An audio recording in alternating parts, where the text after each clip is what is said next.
Okay, Adam, now you mentioned that you've got a young family and a wife. How does that impact on your studies? I mean, you've got a race meeting the next day, and your daughter wants you to listen to her play the piano or something like that. Does it affect you much? Well, I think balance. I think balance is so important. But yeah, it can be massively frustrating. But you've got to, what is the priority? Sometimes the priority is the works, but you've got to keep reminding yourself that the kids are really important, and the balance, the life balance is important.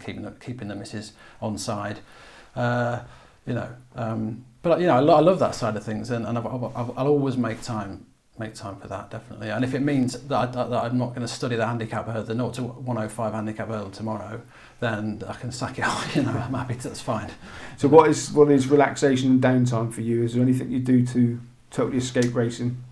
Yeah, I mean, to be honest, at this point of my sort of life and career, I'm so focused on the racing, and I don't see it as a bad thing. I'm in a good place.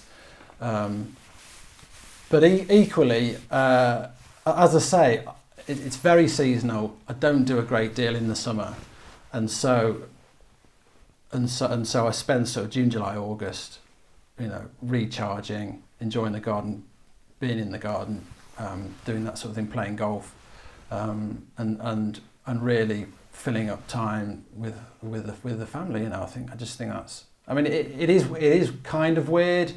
I think it's not ideal for my wife and the extended family, but it is what it is. They understand, and we work round it, and it's fine. Right, this is the bit that the people don't like being asked, but give me tips for novice punters that aren't doing particularly well or would like to improve their game. How can they improve their game?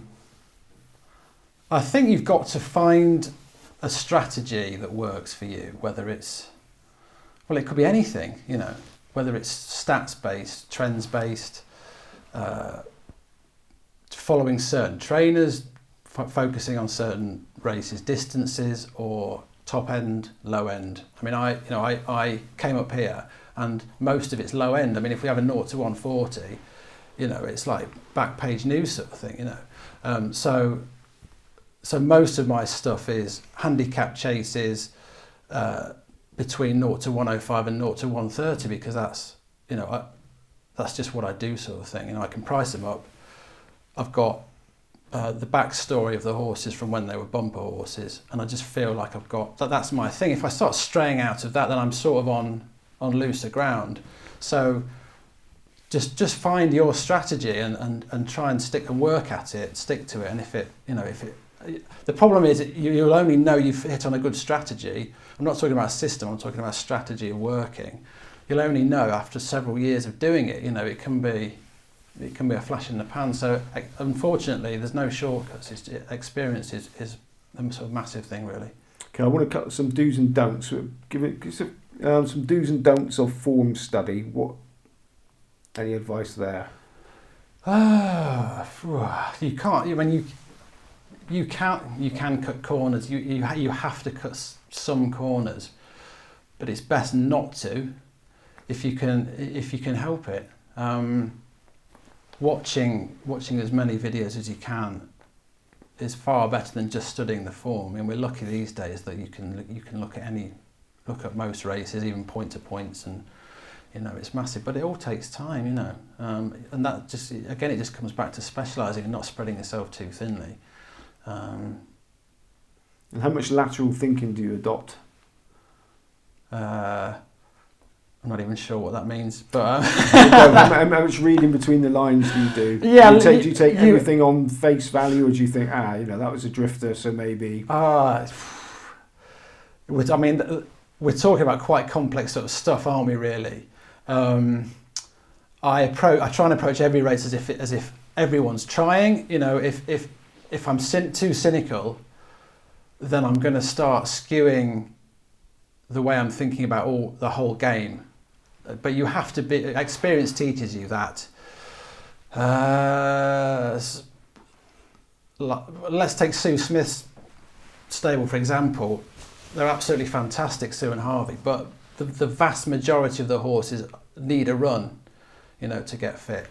So you've got to be aware that all the form from this winter and spring looks great come October, and they'll go off 7-2, 4-1 based on the form they've just produced. But the bottom line is they won't be fit. So, or they won't be ready. They might be ready to get placed or whatever. But ultimately, I'm going to put that in at 10-1, where it's going to be put in at sort of 9-2, 5. Because I just, some trainers run to a pattern. Some horses run to a pattern, and I wouldn't want to use too much of a broad brush. You can't say they're all not fit, don't worry about it, sort of thing. I need that confirmation when I see them. But ultimately, most trainers train to a pattern every year. So. Okay, so when the punters have done their form study, whatever method they've used, they've come up with one. What are the do's and don'ts of actually backing horses? Well, I mean, again, you've got to try. I think you've got to try and understand pricing.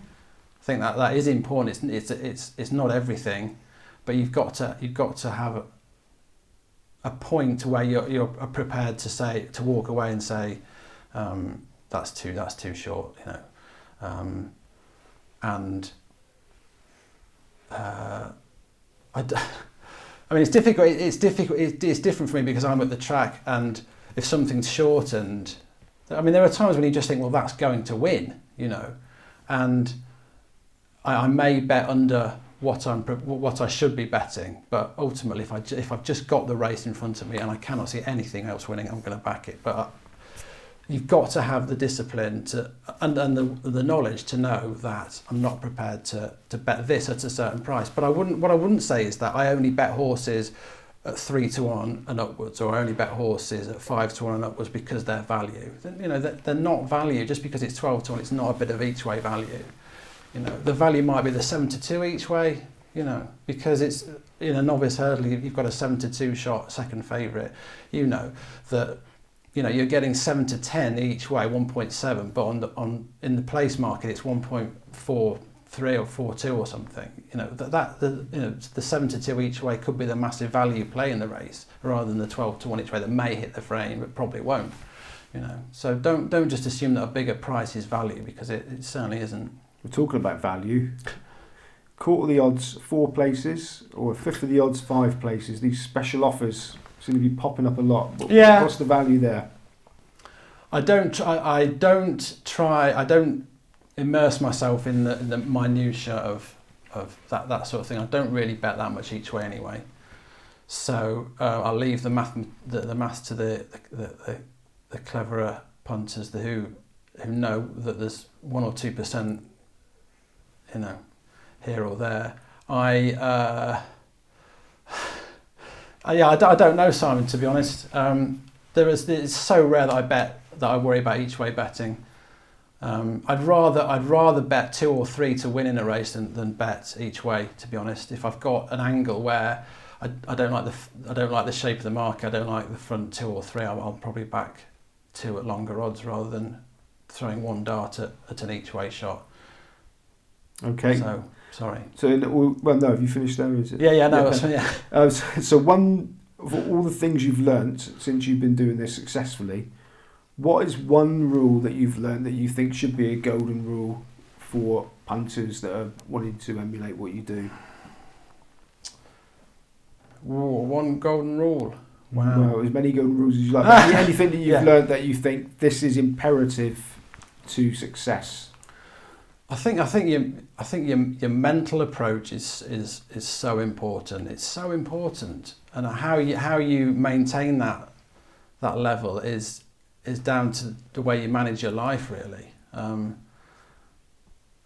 There's definitely days where I've got to the track and I'm not there. Whether it's because I don't feel very well, the weather's terrible, I've had a bad journey.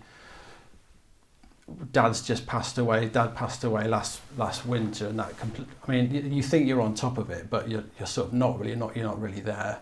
you might have split up with your girlfriend or met somebody, or even worse, you know. So, you know, you could be batting with an emotion that you don't even know is sort of bubbling around there, you know, and you come back and you think, or you've had a day and you just think, what happened there, sort of thing, you know. You've really got to be across it. You've got, you know, it's you can't just open Betfair and start clicking, or you've got to. You've really got to know that you're on it, and it makes a massive difference. I mean, that's probably a naff answer, but aside from the practical thing, we all have, you know, form study, video watching, getting on, all these sort of things. We all have these issues, but I think, you know, if your mental state isn't right, then, you know, you might as well just chuck it all out, really. Right, and finally, is this something you can see yourself doing into retirement age, or is there an exit strategy at some point? I hope so. I think because ultimately I just adore I just love being around horses. I just feel totally at home when I'm at the track. It's like I'm at the office. I don't ever not want to go racing. I mean, I can have, even if it's in the middle of a bad run, I get to the track and I'm like, oh, this is, you know, I just feel, I'm like, oh, you know, this is it. This is, you know, I'm doing what I've always wanted to do. And yes, it's tough, and I'm, you know, and part of me is thinking, what are you doing? You know, or there's a voice going, I don't know what I'm doing today, but I'm just there in it, and, you know, touch wood, it'll just keep going, really. You know, as long as I stick to what I know I'm good at, then it will just keep going. And there may be a point where I don't want to do it anymore, or I feel that I've done it. I'll evolve into doing something else. You know, I don't just want to be defined as a punter or just be a punter. You know, there's other things that within racing that I might be capable of doing. So if it evolves into something else, then fine. But I'll always have that sort of punting gene, I think, and always want to be a punter. Brilliant, Adam Norman. Okay. Thank you very much.